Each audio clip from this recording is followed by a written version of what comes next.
This situation is indeed dire, and the consequences of inaction are unimaginable. The weight of such a predicament is vast, and the looming uncertainties about what may happen next can be overwhelming. I think there was an element of finding your own way, but even if you asked, you could certainly get help. There's nothing wrong in that, of course. Asking for help is a sign of wisdom, not weakness. But what makes me smile, albeit a little wryly, is that it always makes me laugh when you read in the newspapers or hear on the news about how, of course, everyone would have been prepared for such a situation. In reality, it's always much more complicated than anyone expects. Queen Camilla has reportedly been kicked out of the royal family, and it all comes down to Princess Anne's shocking revelation that no one saw coming.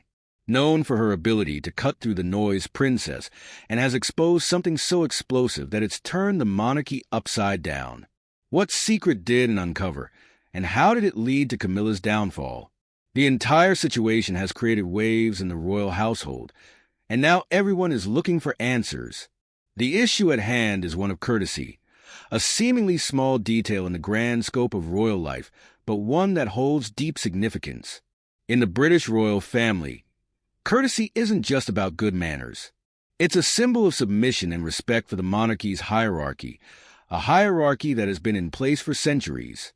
Tradition dictates that women in the royal family perform acts of homage, usually a formal bow, when greeting and bidding farewell to those who outrank them. The reigning monarch and queen consort sit at the top of this hierarchy, and the expectations surrounding royal etiquette are long-standing, with each member of the family expected to adhere to these protocols. These customs serve to reinforce the monarchy's strength, stability, and respect for the traditions of the institution. However, during a recent high-profile royal event, something unexpected happened. Princess Anne, known for her strong adherence to tradition and protocol, left onlookers stunned as Queen Camilla approached her. The expectation was clear. Princess Anne, like other members of the royal family, would perform the traditional bow to the queen consort. But Anne's response was far from what anyone anticipated. Instead of the customary bow, Anne gave a polite nod and moved on. To those who are unfamiliar with royal customs, this gesture might have seemed insignificant, a mere lapse in protocol. But royal watchers, those who are deeply attuned to every nuance of royal behavior, saw something far more meaningful in this action. In a family where every gesture carries weight, this small act spoke volumes. Some saw Anne's nod as a subtle statement from her, a royal stalwart who has spent decades upholding the traditions of the monarchy. Was this her way of pushing back against Camilla's role as queen consort? This wasn't just a break in protocol. It was a conscious act of defiance, an indication that it may not fully support Camilla's position in the royal family. What seemed like a minor misstep was actually a significant moment, one that has sparked heated debate. Some have interpreted Anne's gesture as a reflection of evolving dynamics within the royal family, with Prince William and other younger royals advocating for modernization. Could Anne be silently aligning herself with this shift? Or was this simply a personal stance on Camilla's place within the royal family? The monarchy, steeped in centuries of tradition, is facing new challenges in adapting to the modern world, and Anne's gesture could be seen as a symbol of this ongoing struggle. Unsurprisingly, this moment has ignited intense debate. Some royal enthusiasts viewed Anne's nod as a respectful yet modernized adaptation of tradition, showing how the monarchy is evolving in the 21st century. Others, however, saw it as an intentional move to draw a line. The significance of this small gesture cannot be overstated, as even the smallest actions within the royal family carry massive implications.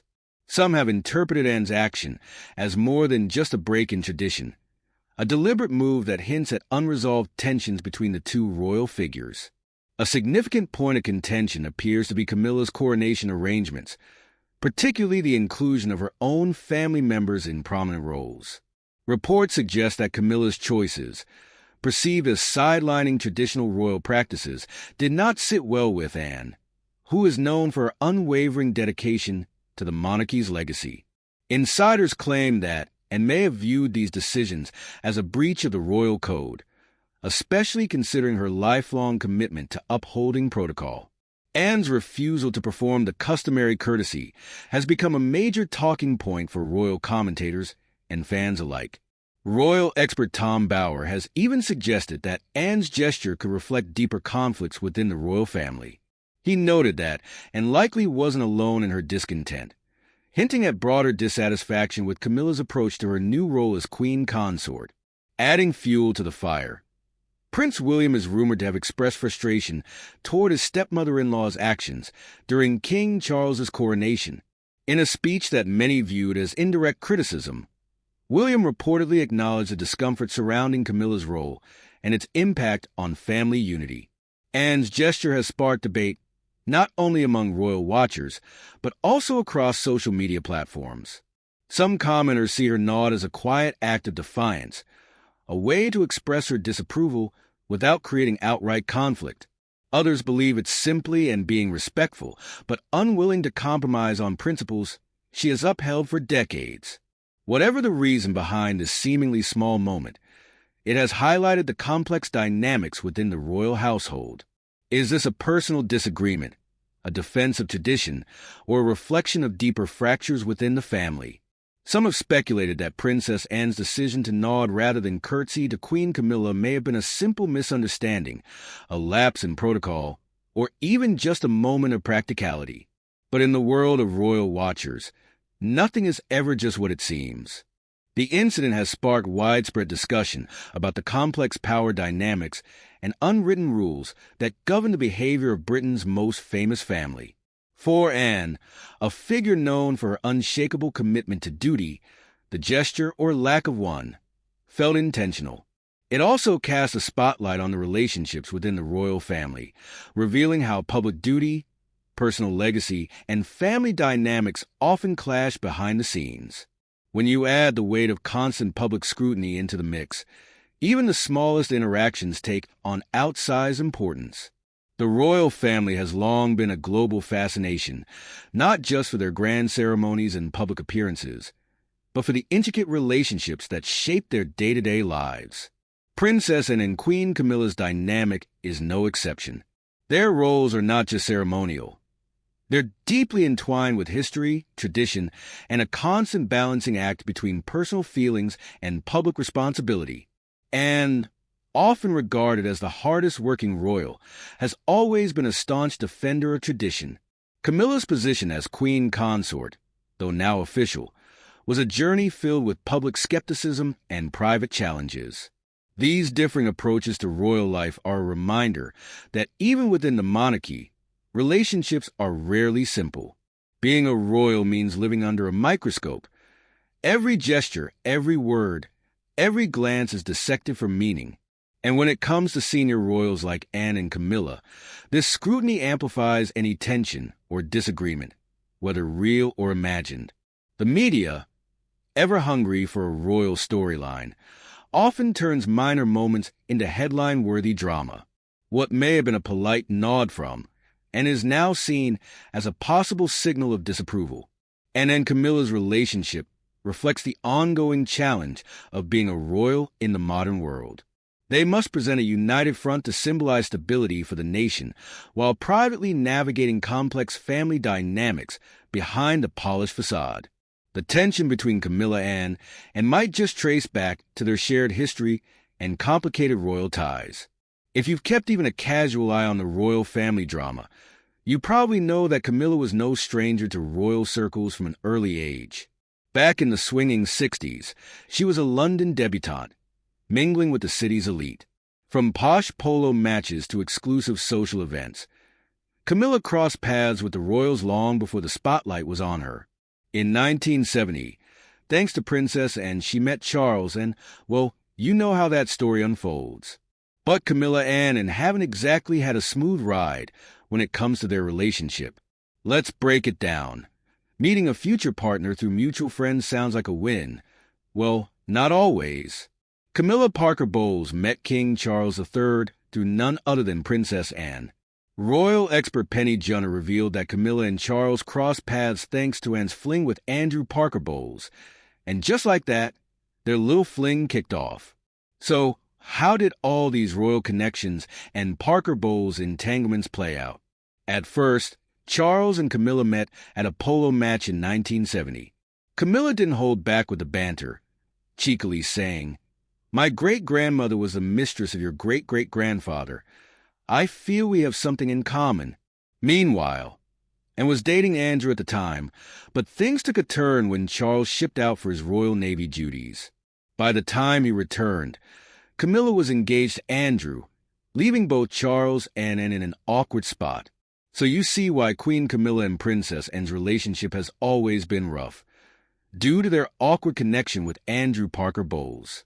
According to royal biographer Sally Bedell Smith, Anne and Andrew had quite the romance in the 1970s. They were reportedly head over heels, but the royal family stepped in when things got serious. Why? Andrew was Catholic, and Anne, being a member of the Church of England, wasn't allowed to marry him. Their connection didn't completely fizzle out, but Andrew eventually met Camilla, and that's where things took a turn fast. Fast forward to July 4th, 1973, when Andrew and Camilla tied the knot in a ceremony at the Guards Chapel, followed by a reception at St. James's Palace. The guest list was filled with royals, including the Queen Mother, Princess Margaret, and yes, Princess Anne. Was and feeling a bit salty? No one can say for sure, but given the quick pivot from Anne to Camilla, it's hard not to wonder if some lingering tension was in the air. It doesn't come as a surprise that when Queen Camilla and King Charles III tied the knot in 2005, Princess Anne wasn't exactly thrilled. In fact, reports suggest Anne gave Camilla the cold shoulder, and she wasn't the only one. Plenty of royals weren't thrilled about the union, with Queen Elizabeth herself skipping the ceremony altogether. According to body language expert Judy James, the vibe at the post-wedding photos was anything but warm.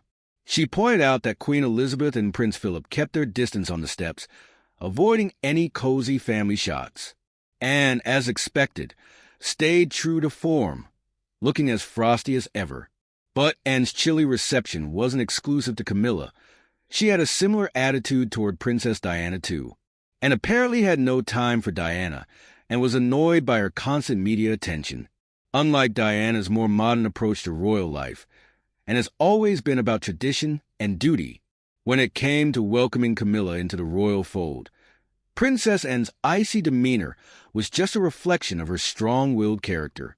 Looking back now, it's interesting to consider how it may have inadvertently paved the way for Camilla and King Charles to formalize their relationship. Anne's actions, though controversial, set a bold precedent in the royal family. She was the first royal to divorce her husband and then marry the man she had an affair with, Timothy Lawrence. This was a groundbreaking move, particularly in an institution like the British monarchy, which had long prided itself on moral integrity, and had been married to Mark Phillips, with whom she had 2 children. But their marriage ended in divorce in 1992, in a move that stunned the royal family and the public, and married Lawrence soon after. This was a shocking break from the norms of royal life, where divorce was often seen as a scandalous breach of decorum. Anne's decision set a new precedent, one that would indirectly help Camilla later on. It's important to remember that Camilla and Charles's relationship began while Charles was still married to Princess Diana. This affair became one of the most infamous royal scandals of the 20th century, leading to their eventual divorce and Diana's tragic death. After these events, Charles and Camilla's path to marriage became significantly smoother. Anne's own decision to marry Timothy Lawrence after her divorce made a subtle but impactful change in royal dynamics. Without Anne's courage to break with tradition, it's hard to imagine that Camilla's rise from mistress to queen consort would have been quite so seamless. In a sense, Anne laid the groundwork for Charles and Camilla to publicly acknowledge their love and solidify their commitment to one another. Despite the passing of time, Princess Anne's frosty attitude towards Camilla remained a source of tension. According to royal author Penny Junor, Queen Camilla was well aware of Anne's chilly behavior towards her and found it quite intimidating. For years after marrying King Charles, Camilla felt the weight of this unresolved history hanging over their relationship.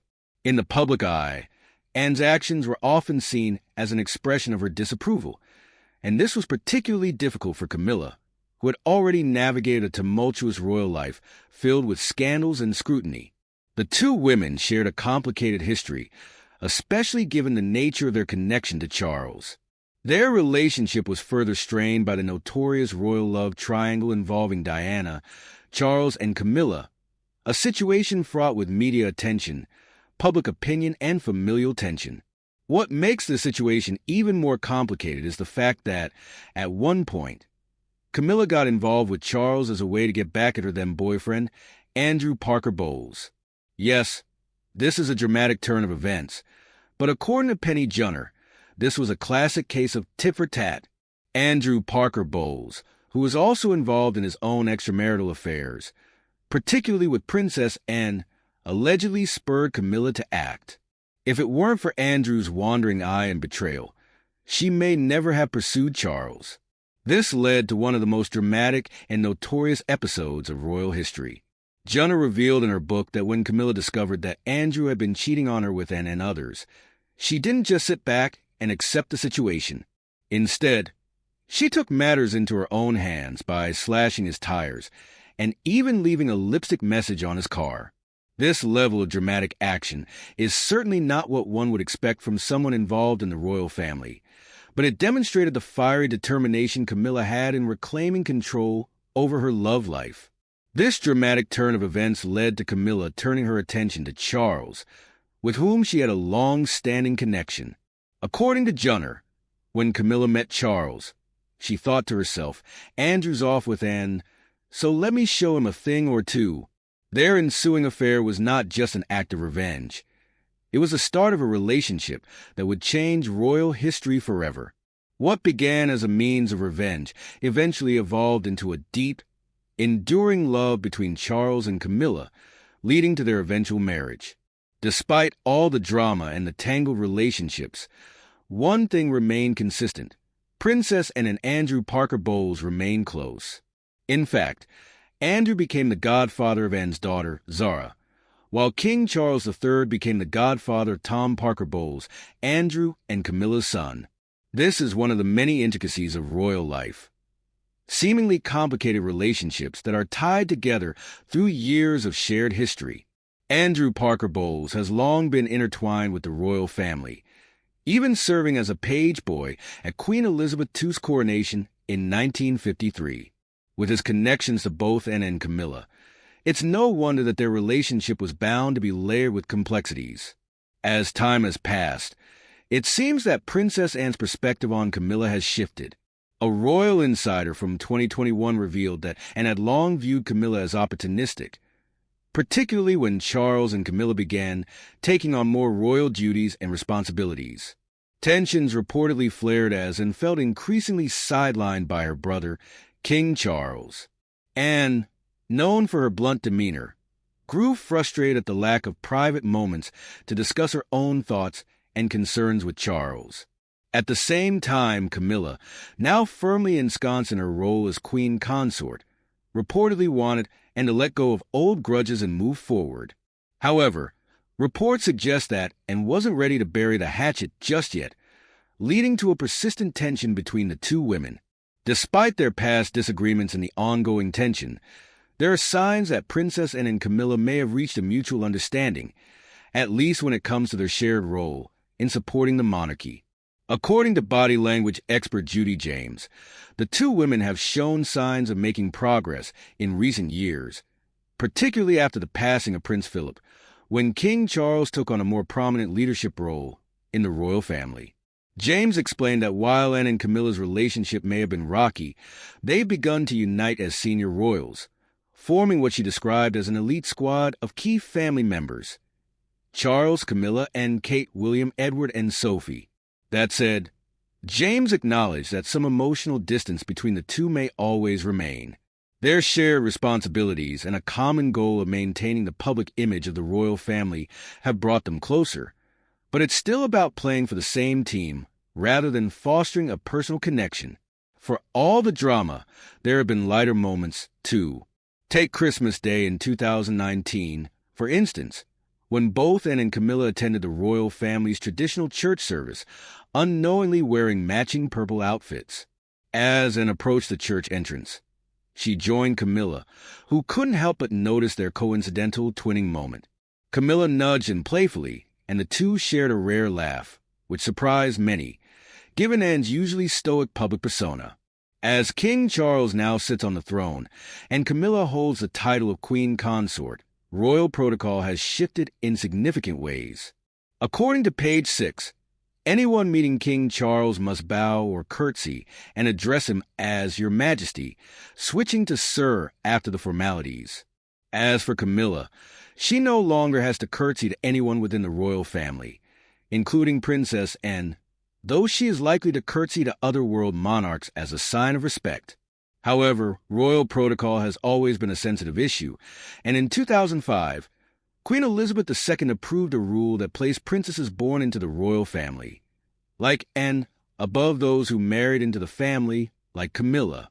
This was a rule that Princess Anne pushed for, as she wasn't exactly enamored with Camilla, especially at the time when Camilla was still seen as a controversial figure in the royal family. Though time and relationships have softened, the tensions over rank and respect remain an important part of royal life. The question remains, should royal protocol adapt to modern times? What do you think? Share your thoughts in the comments. If you enjoyed the video, don't forget to hit the like and subscribe button for more.